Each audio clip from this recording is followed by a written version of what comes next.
også Pøj med pladen herfra. Nu tager vi lidt af et hop, som vi jo så ofte gør i de her programmer. Vi skal have noget op at flyve, skal vi. Jon, velkommen til dig. Tak skal du have. Vi skal altså hernede på gulvet, der står noget mærkeligt noget. Det er en slags helikopter, og den skal vi hoppe og flyve. Skal vi lige prøve at se, om den kan? Ja. Vi har haft lidt teknik, der er drillet før i dag, så det er ikke sikkert, at den her, den duer. Skal vi prøve? Tryk på knappen. Ja. Halløj, hvor den flyver. Ja. Se der. Den flyver. Og prøv lige, altså mens den nu flyver, ikke, så fortæl lige, hvad det er. Det er jo simpelthen en drone, en flyvende helikopter. En drone? En drone. Ja. Altså sådan en ubemandet overfraktor, ikke? Som jeg kan styre med denne her iPad. Der står med her foran mig. Var det meningen, det er overhovedet ikke meningen. Okay. Men, er den svær at styre? Er det det, du siger? Nej, den er enormt let at styre. Jeg kan ikke se, at det går som en piece of cake. Men jeg står simpelthen og styrer den ved at bruge min iPad her foran mig. Og når jeg tager at flyve fremad, så tager jeg den her fremad. Og stop op, gør sådan der. Bliver til venstre, gør sådan der. Og højre, sådan her. Kan I se det? Ja, godt se det. Jo. Men hvad er planen, at man skal kunne med den der? Jeg tror lige, at planen er, at jeg starter med at lige tage den over og lande den herovre, ikke? Er det ikke en god idé? Er du sikker på, at du kan? Vi prøver. Det ved jeg ikke. Vil du prøve? Hvad gør jeg? Den der. Ja. Sådan, Louise. Lander den så? Og tryk det. Jeg tror, jeg til. Nå.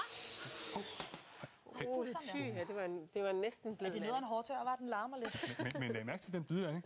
Den har sådan 2 ultralydssensorer nedunder, som kan mærke, hvor tæt undergrunden er på, så den kan lande på en god måde. Og så tager den lige farten af. Ja. Nå, fortæl lige, hvad planen er med den der, fordi den skal jo ikke bare flyve rundt herinde. Der er jo en plan med den. Planen med den er for det første, at der er jo kamera i den. Der er det der kamera foran, som jeg kan stå og se, hvor jeg flyver hen. Så i weekenden kan jeg flyve rundt om huset, uden at komme med.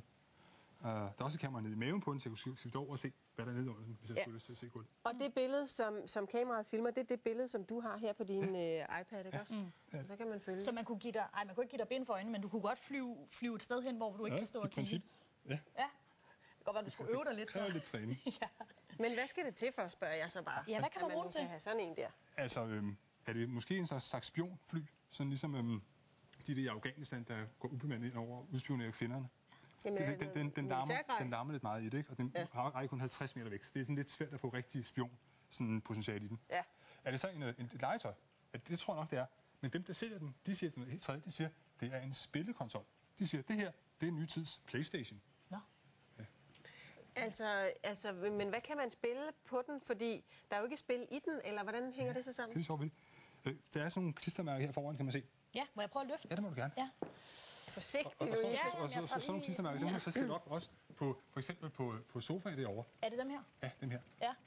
Og når så kameraet ser klistermærket, så er computeren programmeret til at sige, aha, det klistermærke, det betyder en fjendtlig robot.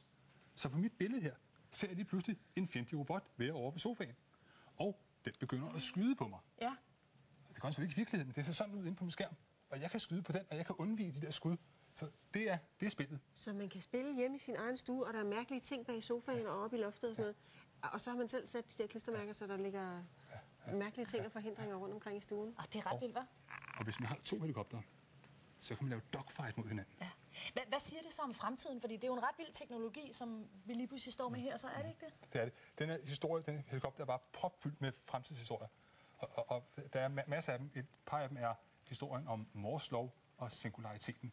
Som handler om, hvordan nu snakker du så. Nej, det forstod jeg heller ikke. Moores, Gordon Moore, ham der var medstifter af Intel, det der computerchip-firma, som lavede en lov i 65, der sagde, hver andet år fordobles antallet af transistorer på en chip. Det betyder, at computer bliver dobbelt så smarte, hver gang der går 2 år. Og det går så bare deroppe af i evig fart. Det betyder, at den her er jo en fantastisk stykke hardware. Der er computer i den, der er 2 kameraer, der er indbygget internet, der er gyroskop og accelerometer, og den koster det, der svarer til 2200 danske kroner. At man kan få så meget elektronik for så få penge i dag, det er fantastisk. Og historien er, hvor er vi henne om 10 år, om 20 år, om 30 år.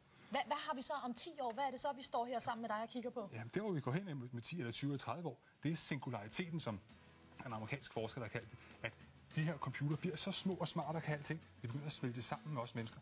Så man får en slags enhed mellem mennesker og computer. Man sætter sin robot ud for at se, hvad der er på markedet, altså på supermarkedet og sådan noget forskelligt. Ja, eller du får en chip indrubret i dine fingre, der gør, at du kan være stregkodet i sig selv. Det er lidt scary. Skal vi lige have den til at lette? På gammeldags manér er vi her igen med aftenshowet igen i morgen. Nu siger vi farvel og tak, op med den. fordi I kiggede med, og så flyver vi lidt. Så letter vi!